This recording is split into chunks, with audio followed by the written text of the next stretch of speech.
Deus, o Criador, continua fazendo uma grande obra no Brasil. E esta grande obra no Brasil se chama milagre. Milagre é uma coisa que nós, humanos, não podemos fazer. A medicina não faz. O governante não faz. Mas Deus, o Criador, em favor do seu povo, faz milagres. E a palavra de hoje é não duvidar de Deus. Não duvidar das coisas de Deus. Não duvidar da palavra de Deus. Porque a palavra de Deus é verdadeira. Ela é verdadeira. A ponto dele dizer para nós que passarão os céus e a terra, mas as minhas palavras não passarão. Então não tem motivos para nós, simples, humanos, mortais, duvidar da palavra de Deus. Um homem que creu, que acreditou, o Criador me deu uma palavra há uns dias atrás sobre Ezequiel 37, o vale de osso seco. Ezequiel 37, versículo 1, diz que ele pegou Ezequiel e levou a um vale de osso seco. Mas não estava seco, estava sequíssimo. A palavra sequíssimo é mais do que seco. E ali ele perguntou para Ezequiel: Ezequiel, esses ossos secos podem ter vida? O que o irmão Nilson responderia para Deus ali no lugar de Ezequiel? Nós estamos diante de pessoas e nós não acreditamos. Esse já tem a sua fé.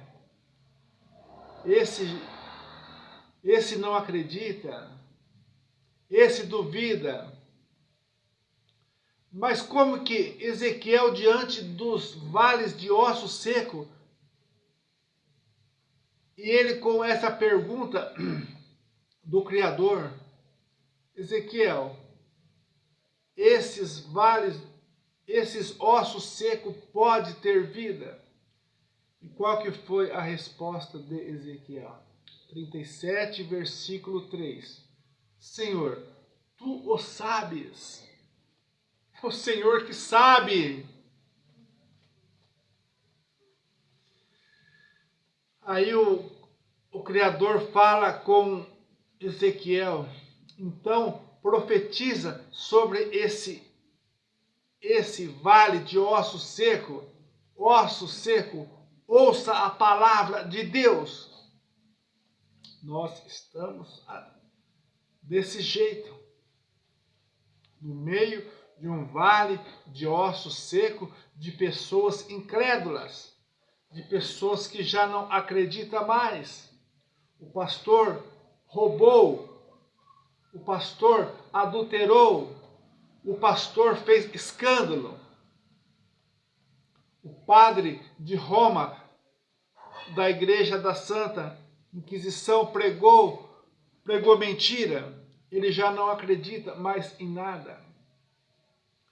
Mas o mandamento não é para nós aproximar de homens da terra. O mandamento é para nós aproximarmos de Deus.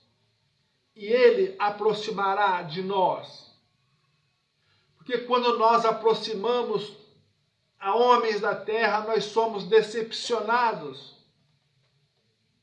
Mas o mandamento é: aproxime de Deus, e Ele aproximará de vós.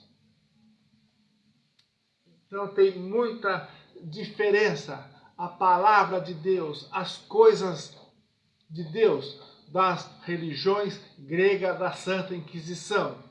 muita diferença. E essas diferença está sendo revelada agora, nos últimos dias. O que o irmão Nilson dizia? O que eu ia responder para Deus diante de um vale de ossos secos, se eu não acredito mais nem em humanos aqui na terra? Mas eu tenho que crer, eu tenho que mudar de vida, porque em um só momento o Criador pode salvar, em um só momento o Criador pode curar, em um só momento o Criador pode dar vida. Depois que Ezequiel profetizou sobre aquele vale de osso seco, ouça a palavra de Deus. O que aconteceu? Diz que veio o Espírito de Deus sobre aqueles ossos e começou a dar vida para aqueles ossos. Assim é a palavra de Deus. A palavra de Deus é a verdade que ressuscita aqueles que estão na mentira, aqueles que vivem na mentira. Estão ouvindo? Nós vamos estar lendo aqui, Tiago 1, versículo 6, diz que aqueles que não crê é semelhante à onda do mar, que só aparece e depois some, depois vai embora, depois não aparece mais. Nós vamos estar meditando aqui.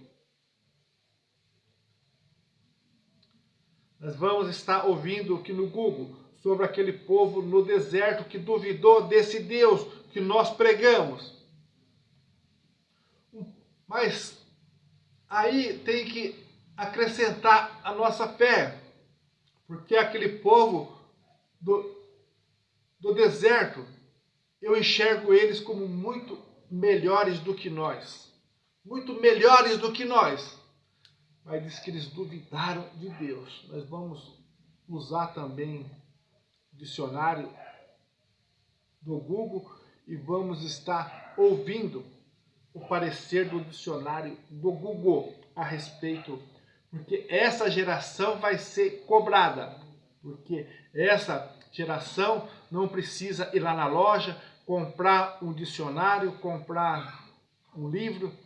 Essa geração tem tudo aqui no dicionário do Google, as coisas do Criador. Estão ouvindo? Então ficou mais fácil.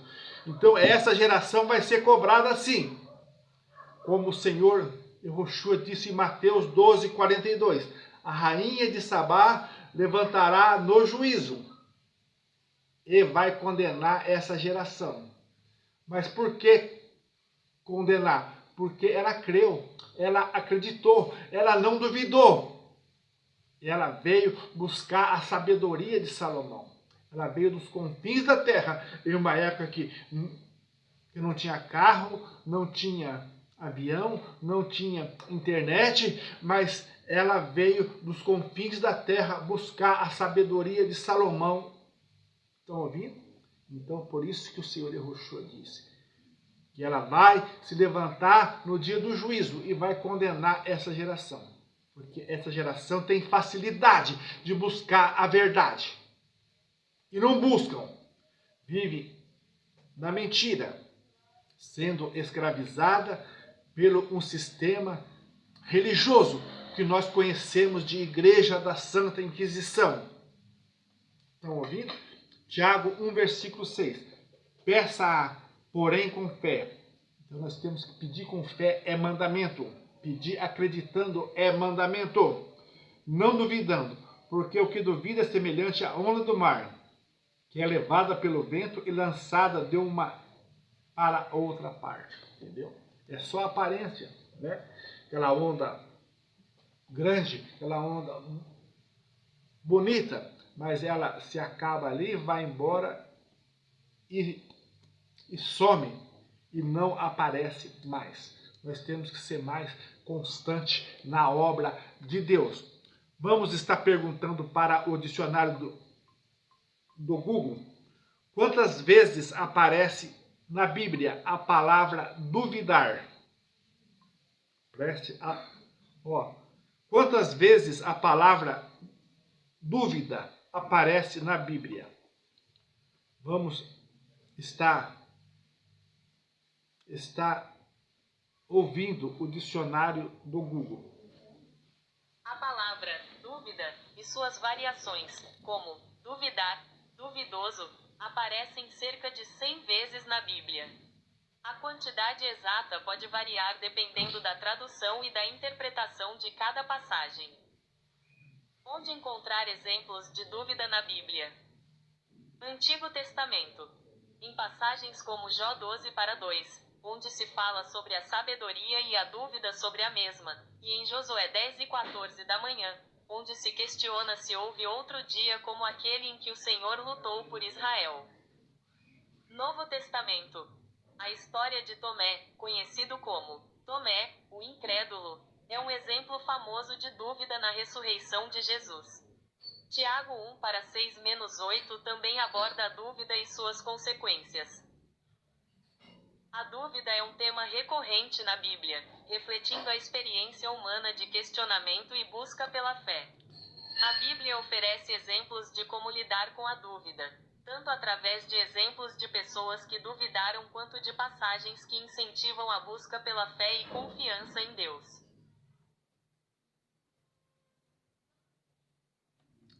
Estão ouvindo? Então a palavra dúvida aparece 100 vezes na Bíblia. A dúvida é não acreditar, é não crer. Então, o que nós sabemos? Nós sabemos que aquele que não crê será condenado, né? Quem crer e for batizado será salvo, e quem não crê será condenado. Então agora vamos ver no dicionário do Google a respeito daquele povo que no deserto duvidou de Deus. Mas era um povo melhor do que nós.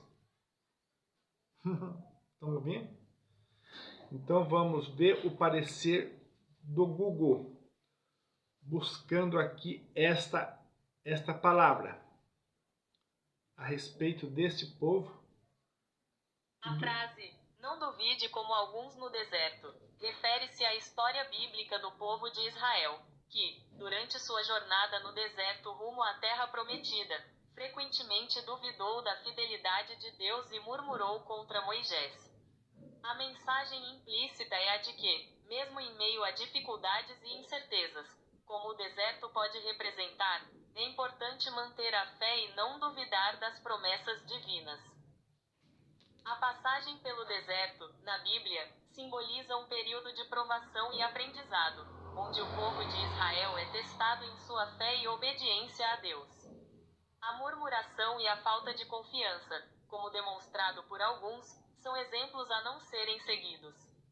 A história do deserto nos ensina que, mesmo quando as circunstâncias são adversas, Deus está presente para guiar, proteger e prover. A frase também pode ser interpretada como um lembrete para não duvidarmos das promessas de Deus, mesmo quando enfrentamos desafios e obstáculos em nossa própria vida. Assim como o povo de Israel foi chamado a perseverar e confiar em Deus durante sua jornada, nós também somos chamados a manter a fé e a esperança, mesmo quando o caminho parece árduo e incerto. Em resumo, a frase, não duvide como alguns no deserto, nos encoraja a confiar em Deus e em suas promessas, mesmo diante das dificuldades, e a aprender com a história do povo de Israel no deserto, evitando a murmuração e a incredulidade. Estão ouvindo? Então a Bíblia que nós usamos fala de um povo que duvidou no deserto e não entrou na terra prometida. Mas em 40 anos entrou-se na terra prometida um povo muito jovem. Um povo muito jovem. um povo que nasceu no deserto, um povo que entrou na terra prometida. Então, a palavra é não duvides. João 10:30, quando o Senhor Yahushua disse, eu e o Pai somos um.